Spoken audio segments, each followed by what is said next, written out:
대신 친구 내게 계시니 나 주 안에 늘 기쁘다. 그 피가 내 대신 쓰셨으니 나 주 안에 늘 기쁘다. 나 주 안에 늘 기쁘다.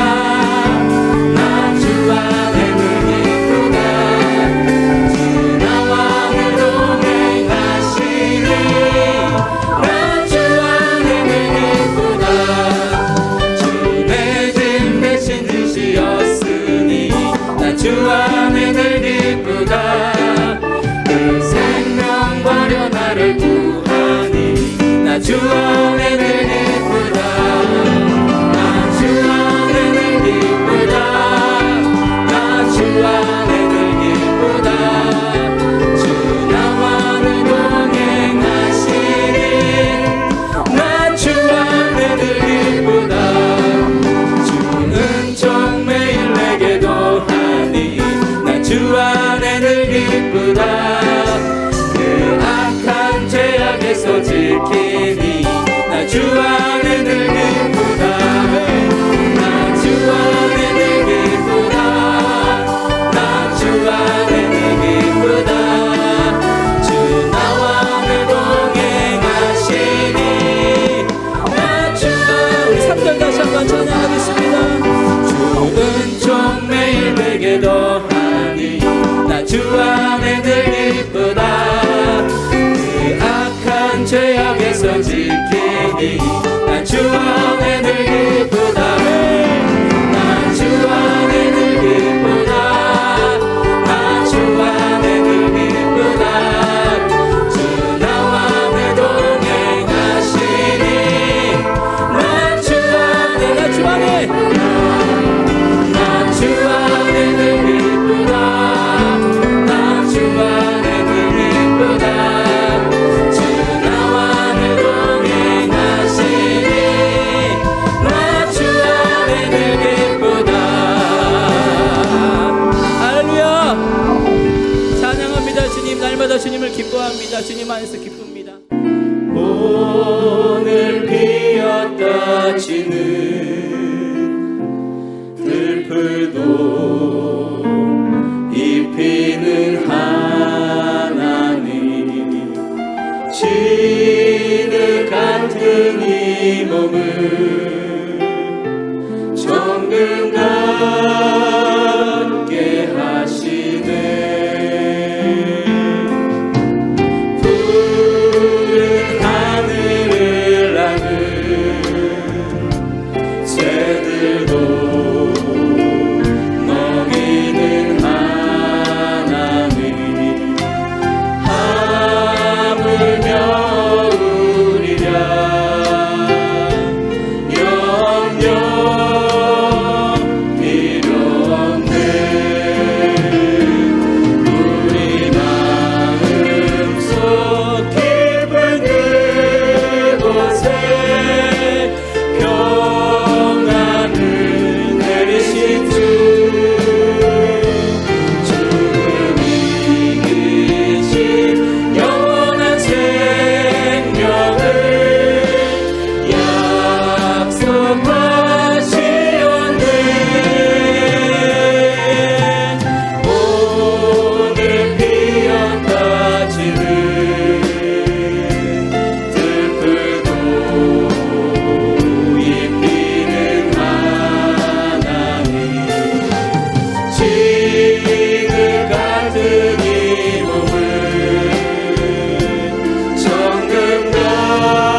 이 시간 하나님께서 우리에게 주시는 말씀 느헤미야 11장 15절에서 36절까지의 말씀입니다. 느헤미야 11장 15절에서 36절까지의 말씀 제가 봉독해 드리도록 하겠습니다. 레위 사람 중에는 스마야이니 그는 핫숲의 아들이요 아스리감의 손자요 하사비아의 증손이요 분니의 현손이며 또 레위 사람의 족장 사프대와 요사바시니 그들은 하나님의 전 바깥 일을 맡았고 또 아삽의 증손 삽디의 손자 미가의 아들 마따냐이니 그는 기도할 때 감사하는 말씀을 인도하는 자가 되었고 형제 중에 박부갸가 버금이 되었으며 또 여두순의 증손 갈랄의 손자 삼무아의 아들 압단이 거룩한 성의 레위 사람은 모두 284명이었느니라. 성문지기는 악굽과 달문과 그 형제인이 모두 172명이며 그 나머지 이스라엘 백성과 제사장과 레위 사람은 유다 모든 성읍에 흩어져 각각 자기 기업에 살았고 느디님 사람은 오벨에 거주하니 시아와 기스바가 그들의 책임자가 되었느니라. 노래하는 자들인 아습 자손 중 미가의 현손 마따니아의 증손 하사비아의 손자 바니의 아들 우시는 예루살렘에 거주한 레위 사람의 감독이 되어 하나님의 전 일을 맡아 다스렸으니 이는 왕의 명령대로 노래하는 자들에게 날마다 할 일을 정해 주었기 때문이며 유다의 아들 세라의 자손 곧 무세사벨의 아들 부다히아는 왕의 수하에서 백성의 일을 다스렸느니라. 마을과 들로 말하면 유다 자손의 일부는 기앗 아르바와 그 주변 동네들과 디본과 그 주변 동네들과 여갑셀과 그 마을들에 거주하며 또 예수아와 몰라다와 벳벨렛과 하살수알과 부엘세바와 그 주변 동네들에 거주하며 또 시글락과 무고나와 그 주변 동네들에 거주하며 또 에느림몬과 소라와 야르뭇과 야르뭇에 거주하며 또 사노아와 아둘람과 그 마을들과 라기스와 그 들판과 아세가와 그 주변 동네들에 살았으니 그들은 부엘사바에서부터 흰놈의 골짜기까지 장막을 쳤으며 또 베냐민 자손은 게바에서부터 믹마스와 아야와 베델과 그 주변 동네들에 거주하며 아나돗과 높과 아나냐와 하솔과 라마와 기타임과 하딧과 스보임과 느발랏과 로드와 오노와 장인들의 골짜기에 거주하였으며 유다에 있던 레위 사람의 일부는 베냐민과 합하였느니라. 아멘. 네, 할렐루야. 오늘도 이렇게 영상으로 예배 드리는 여러분들 가운데 하나님의 은혜와 축복이 가득가득 넘치기를 주님의 이름으로 축원합니다. 오늘은 하나님을 섬기는 공동체라는 제목으로 말씀 나누도록 하겠습니다. 6.1 전쟁이라고 불리는 제3차 중동 전쟁이 있었습니다. 1967년 6월 아랍의 여러 나라들과 이스라엘 사이에 벌어진 전쟁이죠. 이 당시에 이스라엘 인구는 약 400만 명 정도 됐고 이 아랍 5개국 연합은 1억 이상의 인구를 가지고 있었습니다. 어떻게 봐도 전략적으로 봤을 때 여러분 인구가 많은 쪽이 아무래도 싸움에 유리하지 않겠어요? 당연히 모든 사람들이 말하기를 이 전쟁은 상대가 되지 않는 전쟁이고 이미 승패가 결정된 전쟁이었습니다. 그런데 모든 사람의 예상을 깨고 그것도 짧은 6일 만에 이스라엘이 대승을 거두며 끝이 났습니다. 이 전쟁에서 이스라엘은 시나이 반도와 예루살렘을 포함한 요르단 영토와 시리아 국경지대를 점령하게 됐습니다. 여러분이 이렇게 승리할 수 있었던 이유가 뭘까요? 아랍은요 인구는 많았지만 뭉치지 못했어요. 반면에 이스라엘은 인구는 적었지만 하나로 똘똘 뭉쳤기 때문입니다. 또 6.1 전쟁 당시 미국에 와서 유학을 하고 있던 아랍의 학생들과 이스라엘 학생들을 비교해 보면은 더 잘할 수가 있어요. 중동 전쟁 소식이 전해지자 똑같이 아랍과 이스라엘에서 온 그 유학생들이 모두 다 보이지 않다가 전쟁이 끝나니까 짠 하고 나타났습니다. 그동안 아랍에서 온 이 학생들은요 전쟁터에 나가서 혹시 죽을까봐 두려운 나머지 깊은 산 속에 숨어 있다가 전쟁이 끝나자마자 확 나타났다고 합니다. 반면에 이스라엘에서 온 학생들은 전쟁 소식이 들려오자마자 막 앞다투어 전쟁터에 나가겠다고 막 그 전쟁터에 나가기 위해 비행기를 타고 막 갔다고 합니다. 미처 비행기표를 구할 수 없어서 전쟁에 나가지 못한 이 학생들은요, 조국과 민족 앞에 죄를 지은 것을 생각해서 스스로 막 삭발을 하며 근신했다고 합니다. 여러분 어떻습니까? 뭉치면은 얼마나, 하나가 되면 얼마나 강한 힘을 발휘하는지 우리가 알 수 있는 좋은 예입니다. 여러분 우리 교회도 하나로 뭉쳐져야 합니다. 그런데 어떤 분들은 그래요. 교회에서 섬기는 거, 교회 사역은 목회자들이나 직분자들이 하는 거 아닙니까? 그분들이 섬겨야 되는 거 아닙니까? 그러나 여러분 교회에서 특별한 직분을 맡은 사람만이 하나님을 섬기는 게 아닙니다. 오늘 우리는 모두 다 예수님을 믿고 구원받은 거룩한 하나님의 제사장들이 된 줄 믿습니다. 그래서 우리를 뭐라고 부릅니까? 성도라고 부르죠. 성도. 거룩한 무리들, 뭐 이런 뜻이겠죠. 따라서 우리 모두는 하나 되어서 우리 주님을 높이고 섬겨야 될 책임이 있습니다. 특별히 오늘 말씀은 그것에 대해서 가르쳐주고 있습니다. 오늘 말씀은 예루살렘 이주민들이 명단이 쭉 나오고 있는데, 이것을 통해서 우리가 하나님의 왕 같은 제사장으로서 하나님을 높여야 할 분명한 책임이 있으며, 또 우리가 함께 하나님을 섬기며 높이기 위해서 어떻게 해야 되는지 그것을 알려주고 있습니다. 여러분 그것이 뭡니까? 첫째로 예배를 위해서 다양한 사람들이 모여서 다양한 일을 감당해야 된다는 거죠. 여러분 15절에 16절 말씀 보니까 레위 사람 중에는 또 16절에 또 레위 사람의 족장, 이렇게 쭉 말씀이 나오고 있죠. 성전에서 여러 가지 일을 담당했던 레위인들의 이름이 나오고 있습니다. 참, 제가 앞서도 읽을 때 많이 틀렸죠. 발음하기도 어려운 이름들이 쭉 나옵니다.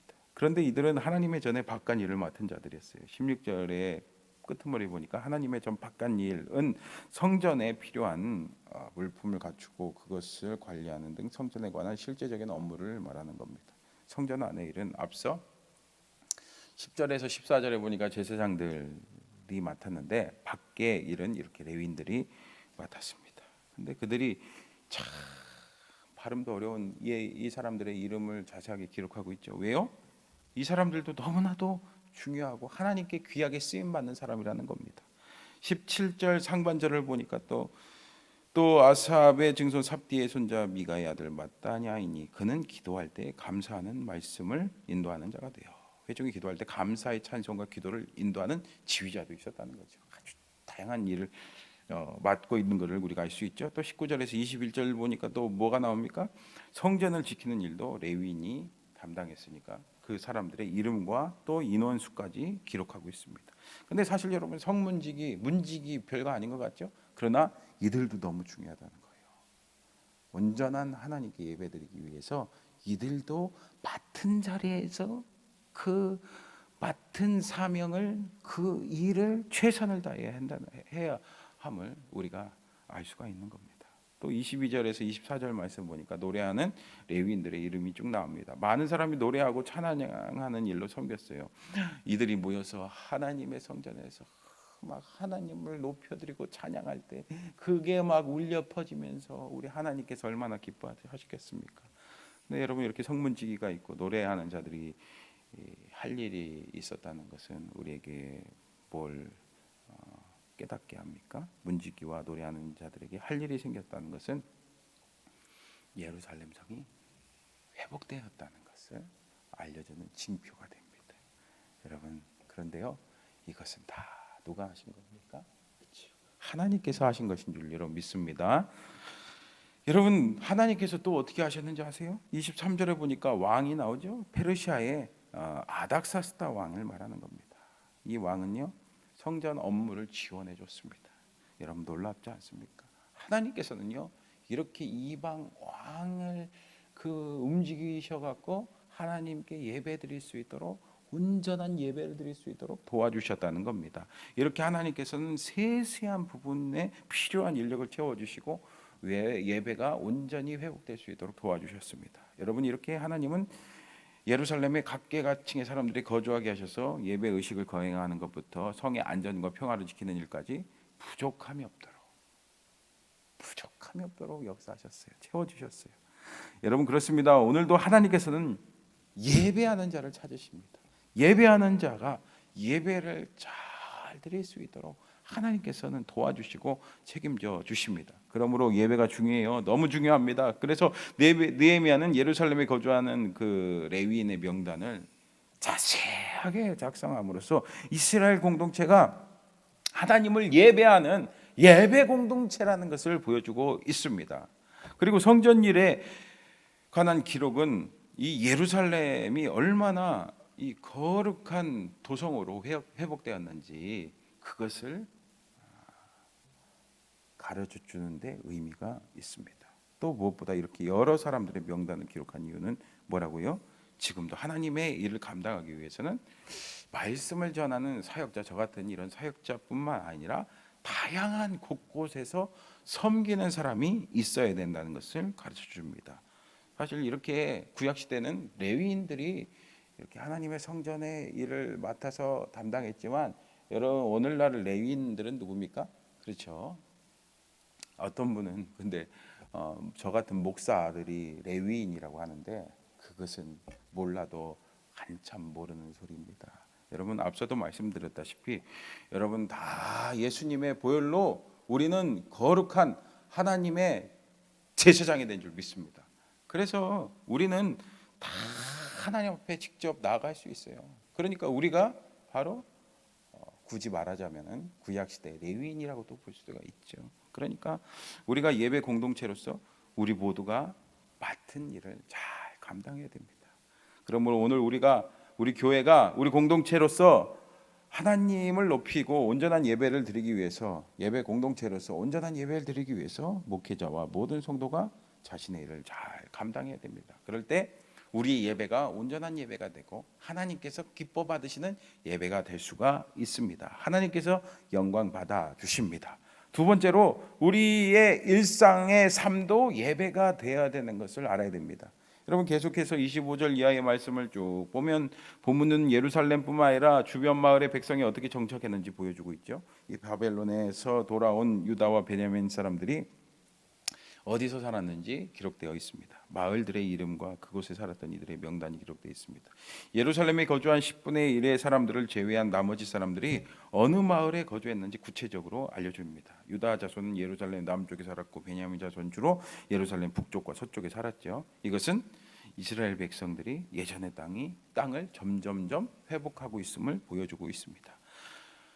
여러분 이렇게 하나님께서는 하나님의 백성들을 회복시켜 주십니다. 함께 해주십니다.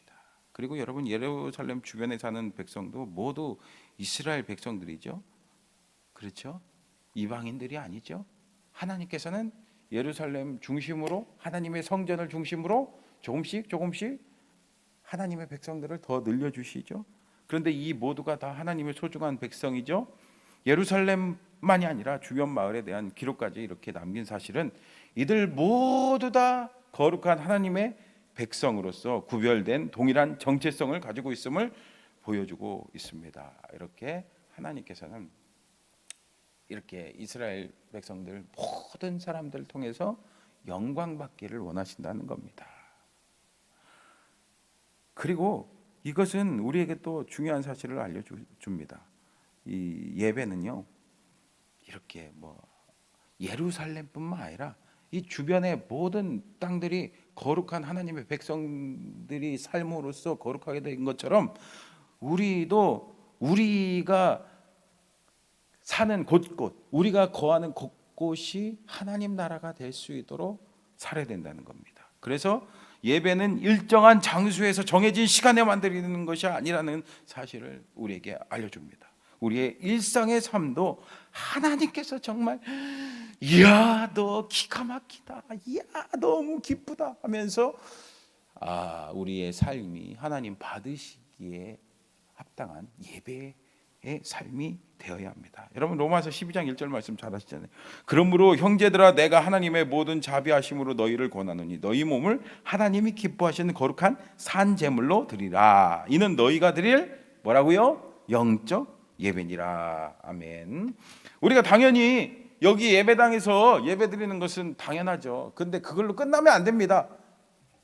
저 문을 열고 나가면은 완전 다른 삶으로 살면 안 됩니다. 여러분 우리가 속해 있는 일상의 삶, 여러분들이 속해 있는 가정과 직장과 사업장과 학생들이라면은 그 학교가 여러분 하나님 나라가 돼야 됩니다. 그러기 위해서 거기서도 우리의 삶이 하나님께 드려질 만한 예배의 삶이 되어야 됩니다. 사랑하는 성도 여러분, 세월이 흐르고 환경이 달라져도 우리 성도의 일차적인 사명은 변하지가 않습니다. 무엇입니까? 우리는 거룩하게 구별되어 하나님을 높이고 또 하나님의 나라의 기쁜 소식을 전하는, 그러니까 예배드리고 복음을 전하는 그 사명을 잊지 말아야 됩니다. 여러분 바쁘다고 이 핑계 저 핑계 되면서 하나님을 높여드리는 예배의 삶, 그리고 복음을 전하는 그 제자로서의 삶, 그것을 놓치고 있는다면은 하나님께서 어떻게 하시겠습니까? 하나님이 보호하시고 돌보시는 그 은혜를 기대하기가 어렵습니다. 여러분 아무리 바쁘게 살더라도 우리 삶의 목적 절대로 잊지 마시기를 축복합니다.